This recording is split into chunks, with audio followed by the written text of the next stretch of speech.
아멘. 오늘은 십자가와 수치라는 그런 제목으로 하나님의 말씀을 함께 나누겠습니다. 지난주에 우리는 빌라도의 재판을 통해서 예수님께서 사형 언도를 받으시고, 그리고 오늘 본문에 보면 이제 예수님께서 로마 군인들에게 넘겨져서 모진 고난을 받으시고, 그리고 십자가에 달리시는 그런 장면이 오늘 본문입니다. 다음번에 살펴볼 본문이 계속해서 십자가에서 일어나는 그 사건인데, 두 사건을 이렇게 보시면 십자가의 전반부에서 일어난 일, 그리고 또 후반부에서 일어나는 일, 이렇게 우리가 생각할 수 있을 것입니다. 오늘 본문에 다양한 내용들이 소개가 되기는 하지만 전체적인 핵심 내용은 예수님께서 십자가에서 수치를 당하시는 그런 모습인 것이죠.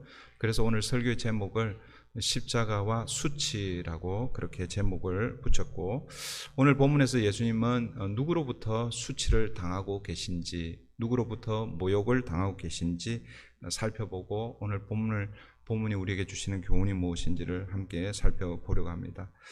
첫 번째, 누구로부터 수치를 당하고 있습니까?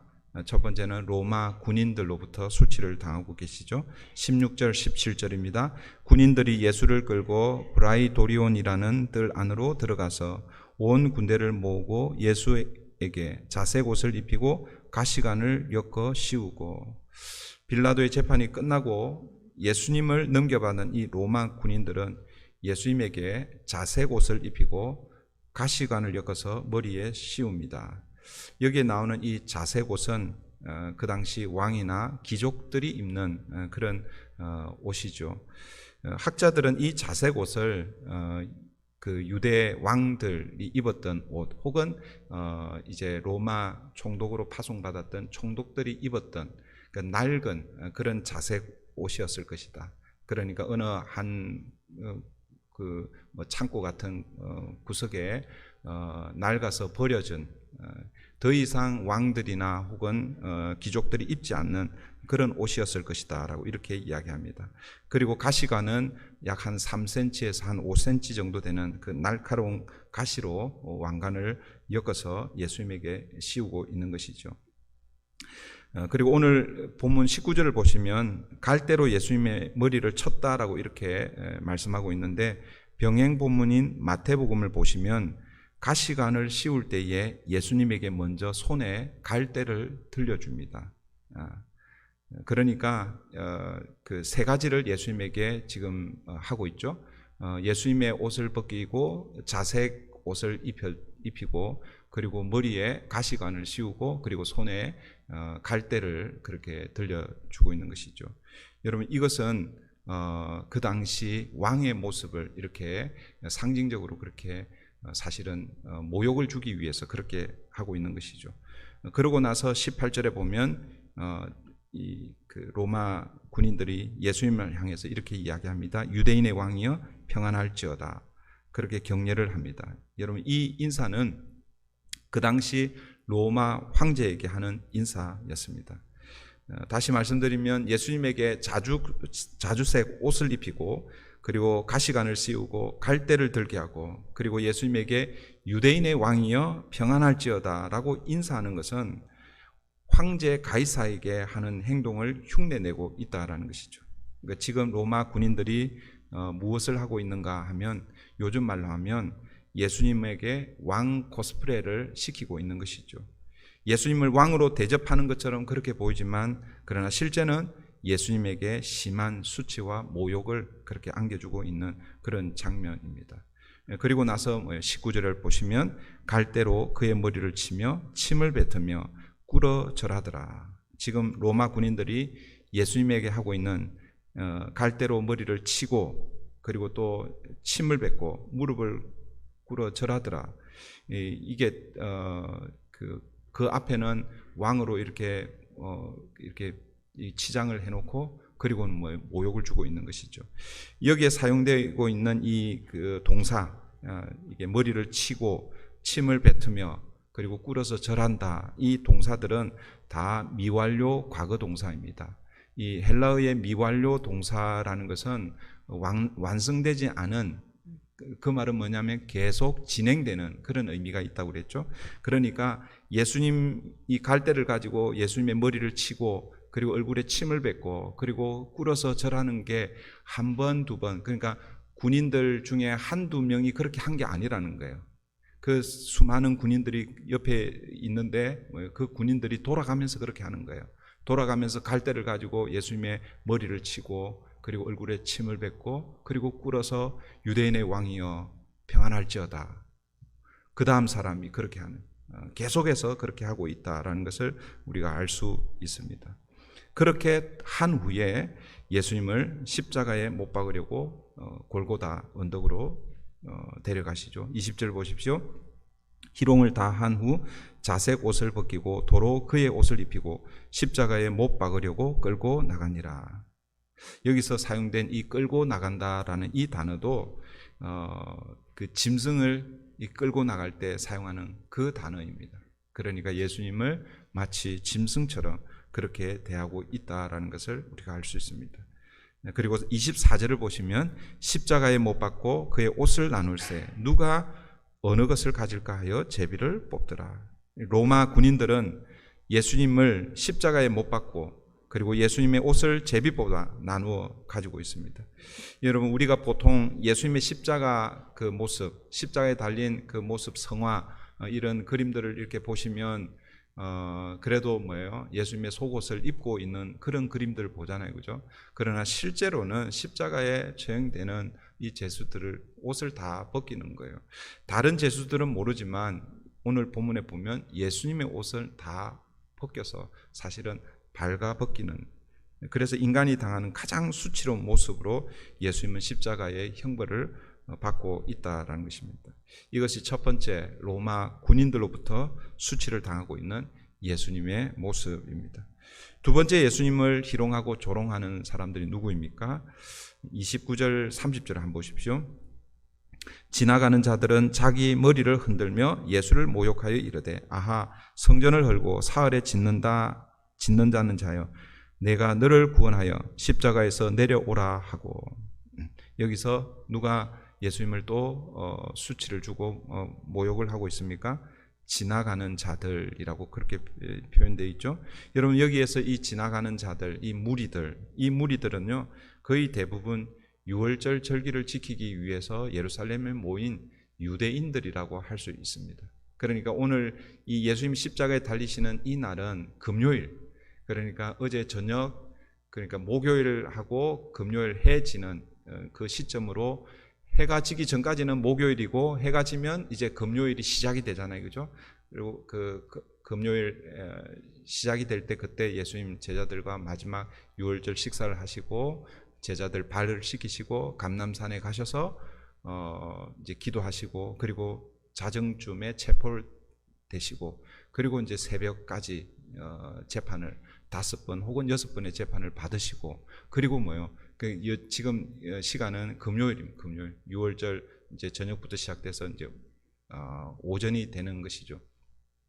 그러니까 6월절 절기가 시작이 되는 이때에 6월절 절기를 지키기 위해서 팔레스타인 지역에 있는 성인 남자들뿐만 아니라 가족들이 모일 뿐만 아니라 디아스포라 유대인들도 함께 모여 있는 것이죠. 그러니까 오늘 본문에 지나가는 사람들이라고 이렇게 표현되어 있지만 실제는 하나님 앞에 구원의 은총, 그러니까 애굽에서 그 노예의 그 상태에서 해방시켜 자유를 준 그 하나님의 은혜에 감사하며 예배하는 그 유월절 절기, 그 절기를 지키기 위해서 모였던 그 사람들이라는 것이죠.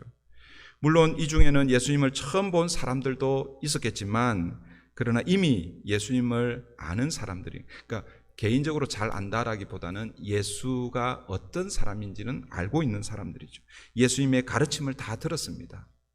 일주일 전 아마 그 예루살렘 입성하시고 그때 그 현장에 있었던 사람들이었을 거고 성전을 헐라라고 하시며 성전을 청소하시던 그 예수님의 모습을 다 보았을 것이고 그리고 화요일 날에는 성전에서 여러 말씀을 이 종교 지도자들과 함께 논쟁하셨던 이런 것들을 이미 다 경험했던 사람들이었을 것입니다. 물론 그전에는 훨씬 더 갈릴리에서부터 온 사람들이라면 훨씬 더 예수님에 대해서 잘 알고 있었을 것입니다. 그러니까 여러분, 이 지나가는 사람들은요, 그냥 이 불특정 어떤 그 다수, 물론 뭐 그렇게 표현은 되어 있지만 예수님을 전혀 모르는 사람들이 아니다라는 것이죠. 예수님의 사역을 이미 경험한 사람들이었을 것입니다. 그리고 오늘 본문도 이들이 뭐라고 말하고 있습니까? 어떻게 예수님을 조롱하고 있습니까? 한번 보십시오. 아하, 성전을 헐고 사흘에 짓는다는 자여 라고 그렇게 말하면서 예수님을 조롱하고 있는 것입니다. 그 말은 어떤 의미입니까? 이미 예수님의 행적을 다 알고 있다라는, 다 알고 있는 그런 사람들이라는 것이죠. 여러분, 로마 군인들에 의해서 모욕과 수치를 받는 것은 어쩌면 그들은 예수님을 모르기 때문에 그럴 수 있다라고 할 수 있을 것입니다. 그런데 여러분, 이미 예수의 가르침을 받고 예수님이 일으키시는 그 이적들을 다 경험한 사람들이 예수를 모욕하고 있다라는 것이죠. 이게 어쩌면 더 큰 모욕이고 수치일 수 있습니다. 그리고 세 번째로 예수님을 조롱하는 사람들은 누구입니까? 종교 지도자들입니다. 31절, 32절을 보십시오. 그와 같이 대제사장들도 서기관들과 함께 희롱하며 서로 말하되 그가 남은 구원하였으되 자기는 구원할 수 없도다. 이스라엘의 왕 그리스도가 지금 십자가에서 내려와 우리가 보고 믿게 할지어다 하며. 여러분, 종교 지도자들, 대제사장, 서기관, 장로들은요, 사실은 예수님을 실제적으로 못 받게 한 그런 주역들이죠. 이들이 지금 예수님을 조롱하고 모욕하고 있습니다. 그들이 이렇게 말합니다. 그가 남은 구원하였으되 자기는 구원할 수 없도다. 이스라엘의 왕 그리스도가 지금 십자가에서 내려와 우리가 보고 믿게 할지어다. 여러분, 이것은 어떤 의미를 담고 있습니까? 네가 만약 하나님의 아들이라면 십자가에서 한번 내려와 보라. 너를 먼저 구원해 보라. 네가 십자가에서 내려오면 우리는 하나님의 아들 메시아인 것을 알고 내가 너를 믿겠다라는 그런 말이죠. 이렇게 예수님을 조롱하고 있는 것입니다. 그리고 마지막으로 예수님을 조롱하는 사람들이 있습니다. 예수님과 함께 십자가에 못 박힌 두 강도들이 예수님을 조롱합니다. 32절 마지막 부분을 보십시오. 함께 십자가에 못 박힌 자들도 예수를 욕하더라. 이 부분은 우리가 알고 있는 것하고 조금 다른 그런 내용이죠. 그죠? 여러분들이 알고 있는 내용은 어떤 내용입니까? 두 강도, 좌우편의 두 강도가 예수님과 함께 십자가에 못 박혔는데 한편 강도는 예수님을 욕하고 또 그렇게 조롱을 했습니다. 그러나 다른 한편의 강도는 어떻습니까?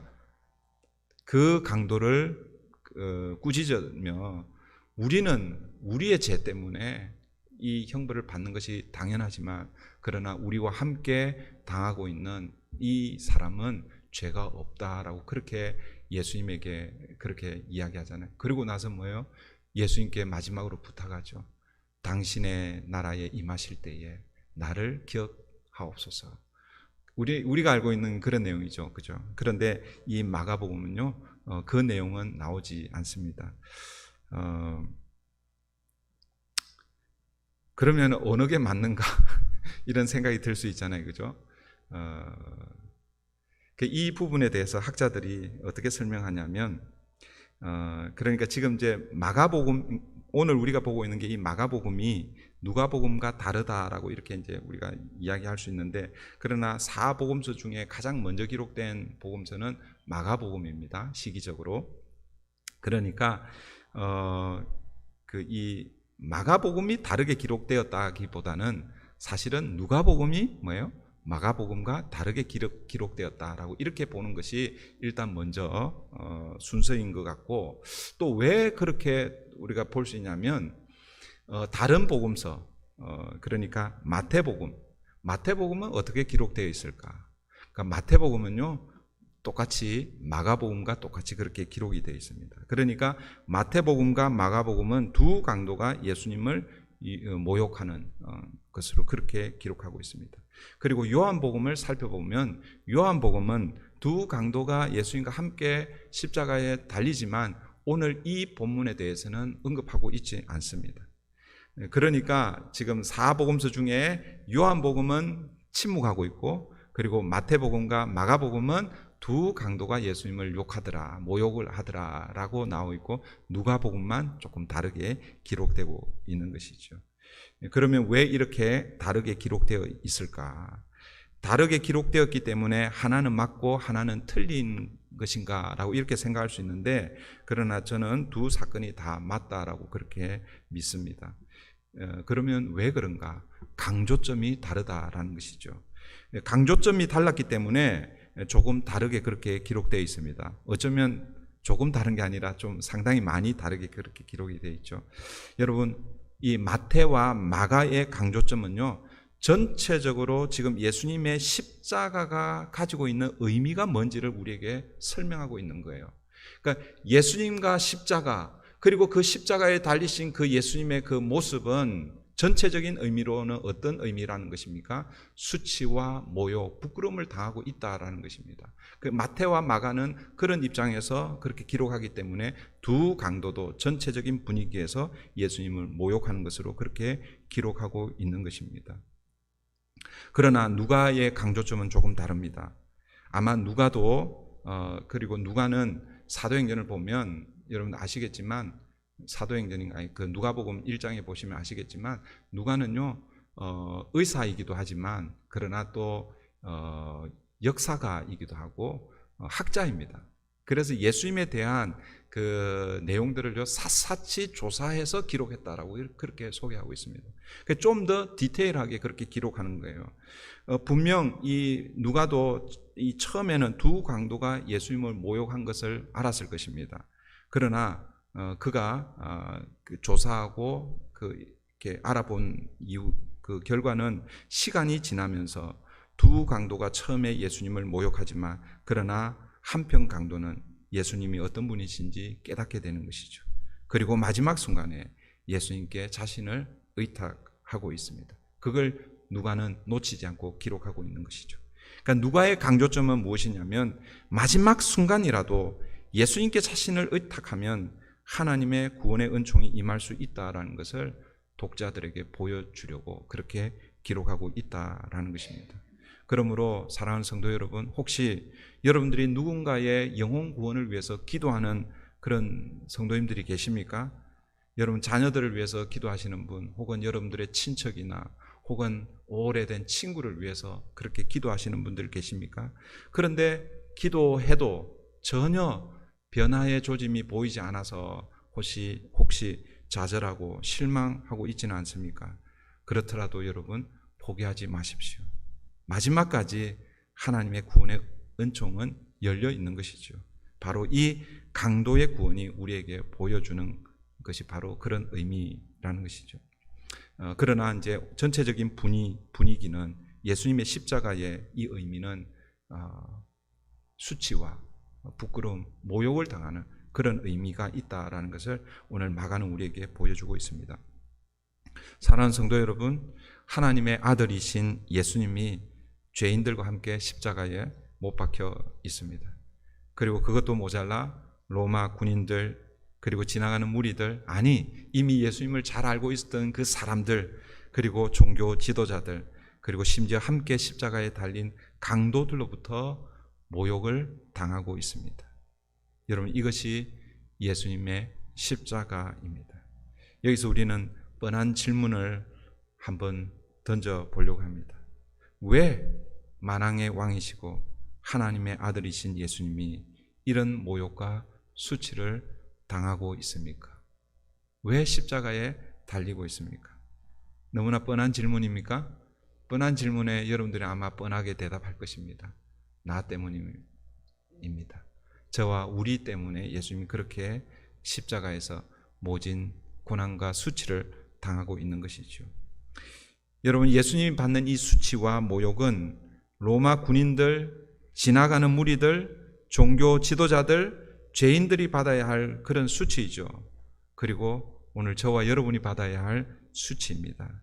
그런데 여러분, 오늘 이 현장에서 그들은 자신들이 받아야 할 그 수치를 자신들은 받지 않고 누구에게 덮어 씌우고 있습니까?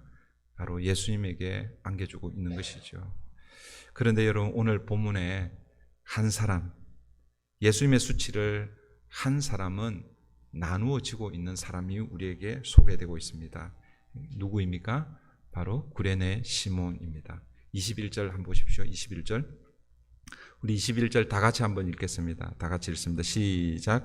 마침 알렉산더와 루포의 아버지인 구레네 시몬 사람 시몬이 시골로부터 와서 지나가는데 그들이 그를 억지로 같이 가게 하여 예수의 십자가를 지우고, 모두가 다 예수님을 멸시하고 조롱하고 희롱하였지만 한 사람 구레네 시몬은 비록 억지로이긴 하지만 예수님의 십자가 그 수치를 그가 함께 짊어지고 가고 있다라는 것입니다.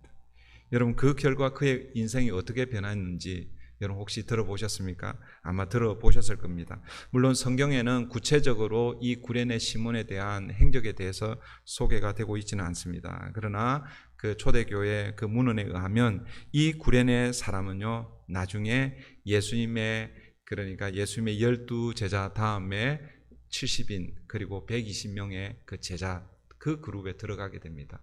우리 마지막 사도행전 1장 2장에 보면 그 오순절 마가 요한 다락방에 120명의 성도들이 모여서 성령을 기다리며 기도했을 때에 저는 믿기로 아마 이 구레네 시몬도 그가 유월절 절기를 끝내고 저 예수, 내가 짊어지고 갔던 그 십자가, 그 십자가에 달린 저 예수를 아마 두 눈으로 목격하고 에이 재수 없어 그러고 그냥 간 것이 아니라 그 예수에 대해서 알아보고 묵상하고 그가 예수 그리스도의 제자가 되었을 것입니다.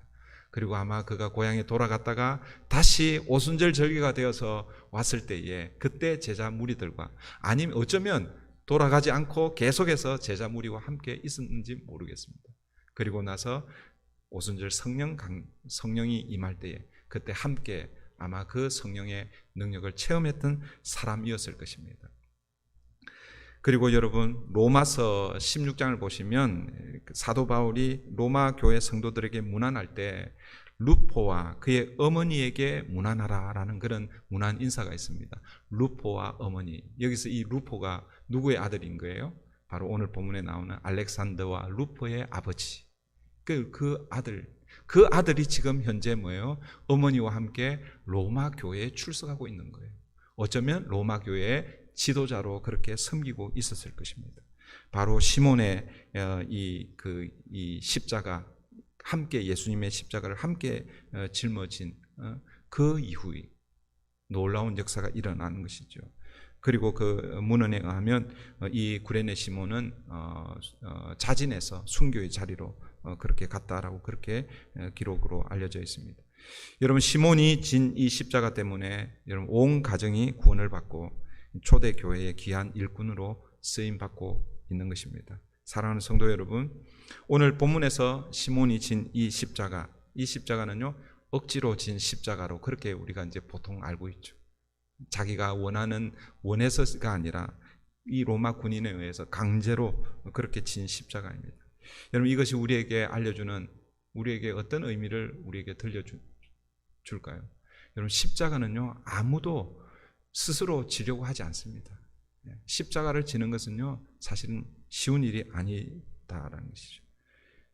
그런데 여러분, 우리가 기억해야 할 것, 그 십자가를 지금 주님께서 지고 계신다라는 것이죠.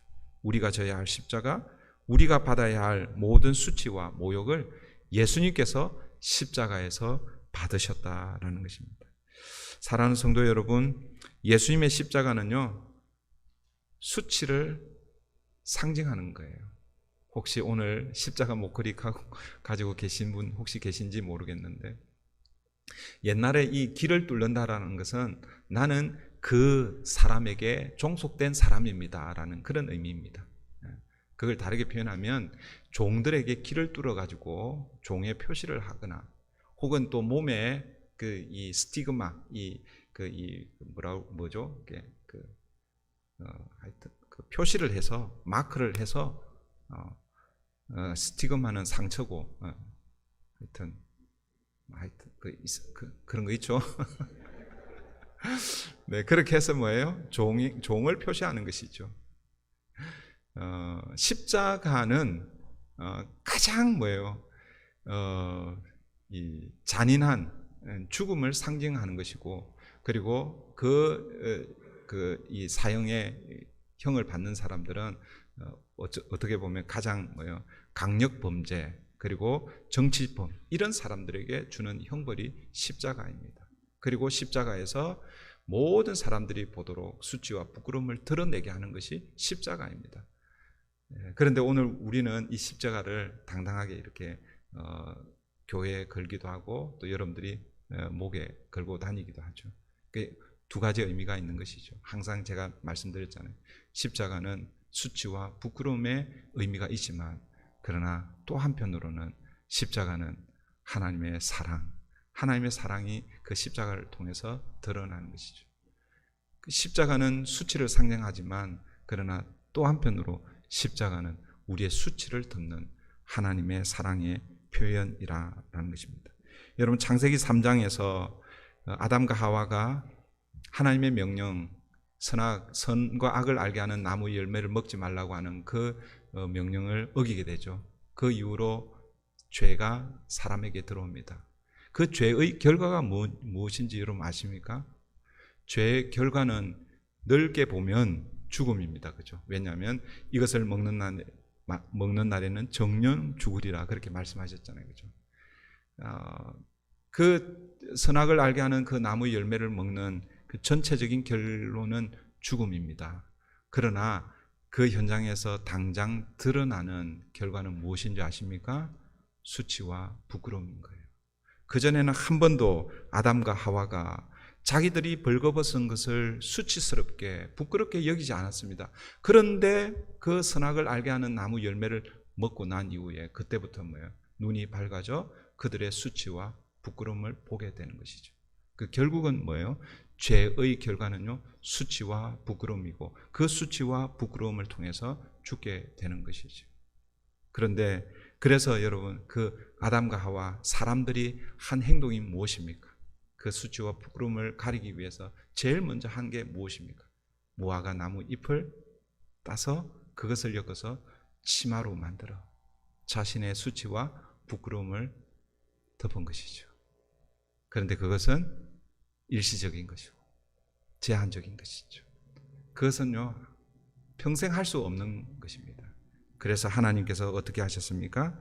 하나님께서 어린 양, 여러분들 잘 아시겠지만, 물론 거기에는 어린 양이라고 그렇게 표현은 되어 있지는 않습니다. 인간의 수치와 부끄러움을 가려주시기 위해서 짐승의 가죽으로 옷을 만들어 주셨습니다. 많은 학자들은 하나님의 이 행동에 대해서 다음 두 가지 의미로 해석을 합니다. 첫 번째는 인간의 죄를 속하기 위한 첫 번째 희생 제사가 이 에덴 동산에서 이루어졌다라고 이렇게 해석하기도 하고, 두 번째는 장차 인류의 죄를 대신 담당하실 예수 그리스도의 희생적 죽음을 예고하는 장면이다라고 이렇게 해석을 합니다. 그러니까 그것이 결국 뭐예요? 십자가 사건과 연결하고 있는 것이죠.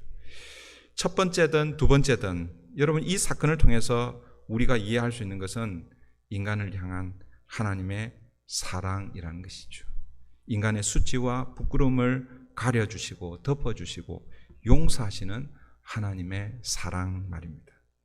그리고 이제 하나님은 그 예수를 십자가에서 우리가 당할 모든 수치와 부끄러움을 예수에게 덮어 씌우시면서 이제는 우리를 십자가로 부르고 계십니다. 왜 그럴까요? 바로 우리의 수치와 부끄러움, 우리의 죄를 덮어주고 용서하기 위해서인 것이죠. 이것이 하나님의 은혜입니다. 여러분, 세례를 받는다라는 것은 바로 예수 그리스도께서 나 대신 수치와 부끄러움, 죄를 짊어지시고 죽으셨다라는 것을 믿고 고백하는 것이고, 그리고 3일 만에 부활하실 때에 나는 그리스도 안에서 새로운 생명으로 다시 태어난다라는 것을 고백하며 받는 것이 세례의식입니다. 그래서 오늘 우리는 이 예배 가운데 우리 성은 자매와 우리 사무엘 유 형제가 하나님 앞에서 세례를 받는 그런 의식을 우리가 함께 하려고 합니다. 이미 이 자리에 계신 분들은 다 세례를 받으셨을 것입니다. 여러분 다 세례를 받으셨지만 그러나 오늘 이 세례식을 통해서 여러분들이 다시 한번 내가 주님의 그 십자가에 내가 함께 동참하고 주님의 부활에 내가 함께 동참하는 것이 바로 이 세례이구나라는 것을 기억하고 세례식에 함께 참여해 주시면 좋겠습니다. 네, 우리